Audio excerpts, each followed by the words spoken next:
Brothers వివాహాలు మరియు పండుగ వేడుకలకు సరికొత్త డిజైన్స్ తో అద్భుతమైన కలెక్షన్. ఓకే. చిరంజీవి గారితో పరిచయం ఎలా అని అంటే ఏం చెప్తారు మీరు?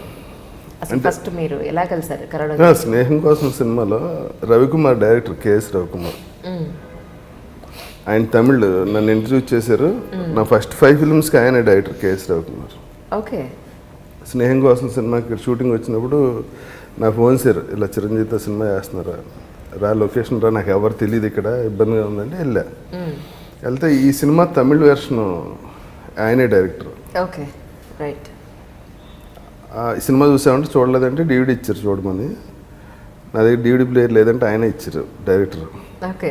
చూసి ఆయన తిట్టే, ఈ సినిమా చిరంజీవి గారు చేయటం ఏంటరా, తమిళ్లో రజనీకాంత్, తెలుగులో చిరంజీవి గారు. ఓకే. నువ్వు శరత్ కుమార్ సినిమా చిరంజీవి గారితో తీస్తున్నావు, అసలు వాళ్ళు ఎలా చేస్తున్నారు సినిమా అని అంటే,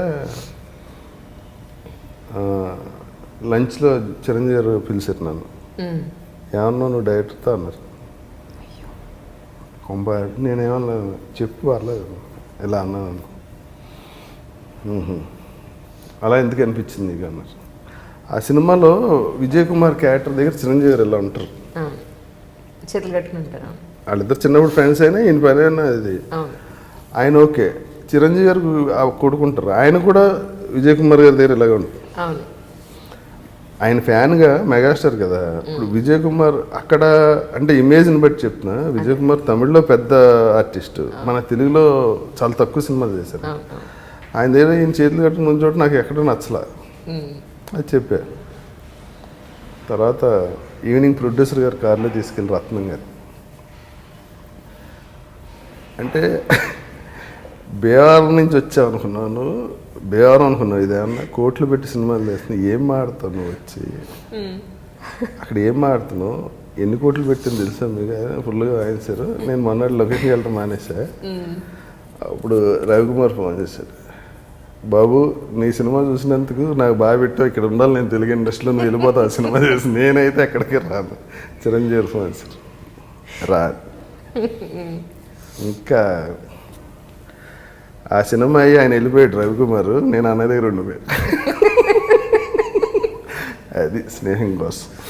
మీకు ఆయనలో అంటే చాలామంది చిరంజీవి గారు అనగానే మా అన్నయ్య అంటే మా అన్నయ్య అంటారు, మా ఫ్యాన్స్ అని చెప్పుకునే వాళ్ళు ఉన్నారు.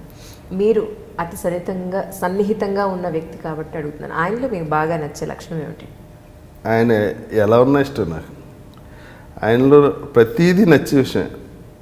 ఎలా చెప్పమంటారు, కొన్ని వందలు చెప్పగలను, ఇంటర్వ్యూ అంతా ఆయనతో అయిపోద్ది. అయ్యో. ఆయన మనం ఖాళీగా ఉంటే ఏం చేస్తాం, సొల్లుగౌర్లో యూట్యూబ్లో రాంగ్ హెడ్డింగ్స్తో వచ్చి చదివి ఆనందిస్తుంటాం కదా. ఆయన ఏం చేస్తారంటే గిన్నీస్ బుక్ ఆఫ్ వరల్డ్ రికార్డ్స్లో మెమరీ గురించి ఒకటికి వచ్చింది, లెమ్కా గిన్నీస్. ఆయన పిలిచి ఆ మెమరీ ఎలా ప్రాక్టీస్ చేసామని చెప్పి ఈయన ప్రాక్టీస్ చేశారు. మీరు ఆశ్చర్యపోతారు చెప్తే, 0 నుంచి 100 వరకు అంకెలే ఉండవు. 0 1 1 0 0 1 1 0 0 అని 100 రాస్తారు. మెమరీకి అది ఎగ్స్. దాన్ని 15 మినిట్స్ చూసి మూసేసి యాజ్ ఇట్ ఈజ్ లైన్లో చెప్పాలి. 0 1 1 0 0 0 0 1 0. అక్కడ ఏమున్నాయి, ఎన్ని సున్నాల తర్వాత ఓట్లు ఉన్నాయి అన్నీ గుర్తుపెట్టుకోవాలి. ఆయన 1 to 100, 100 to 1 చెప్పగలరు అన్న. లేకపోతే ఏ మ్యూజిషియన్స్ మ్యాజిక్ చేసే వాళ్ళు ఉంటారు కదా, వాళ్ళు పిలిచే టెక్నిక్స్ నేర్చుకుని, వీళ్ళందరూ చిన్నపిల్లలు అప్పుడు చరణ్ వాళ్ళందరికీ క్లోజ్ దీంట్లో ఆ టెక్నిక్స్ చేసి చూపిస్తాడు. ఓకే. అంటే ఒకసారి పాముతో యాక్ట్ చేయాల్సి వచ్చింది మృగరాజులో, అది నేను కాదు వేరే ఆర్టిస్ట్. ఆయన భయపడిపోతున్నారు. ఈయన జస్ట్ ఒక ఎంత దాన్ని అలా పట్టుకుని ఇలా పట్టుకుని జస్ట్ ఇది ఇలా పట్టుకో, దాన్ని ఎక్కువ ప్రెస్ చేయకు, నీకెంత భయం ఉంటుంది దానికి ఎంత భయం ఉంటుంది. అప్పుడు రివర్స్ దాన్ని అలా హ్యాండిల్ చేయి, దానికి ఇలా మూమెంట్ ఉంటుంది, ఆ మూమెంట్ నువ్వు హోల్డ్ చేయ గట్టిగా భయంతో అని. జస్ట్ ఇలా 2 ఏళ్ళతో పట్టుకుని అలా పట్టుకున్నారు. అది అలా ఉంది హ్యాపీగా, పిల్లల్ని ఎత్తుకున్నట్టు. ఒకటని కాదండి, ఇలాగే మీకు కొన్ని వందలు చెప్తా. హార్స్ రైడింగ్ ఆయన ఎక్కడ నేర్చుకోలేదా? ఎక్కడో షూటింగ్లో గుర్రం ఉంటే ఎక్కి చేస్తారు అంతే. ఆయన హార్స్ రైడింగ్ ఎలా చేస్తారు మీకు తెలుసు కదా, కొండవీటి దొంగప్పటి నుంచి అసలు చేతులు వదిలేసి కూడా చేయదు. అది ఎక్కడ నేర్చుకుని చేయలే. ఆయన క్లాసికల్ డ్యాన్స్ రాదు, ఏ డ్యాన్స్ ఆయన నేర్చుకోలే.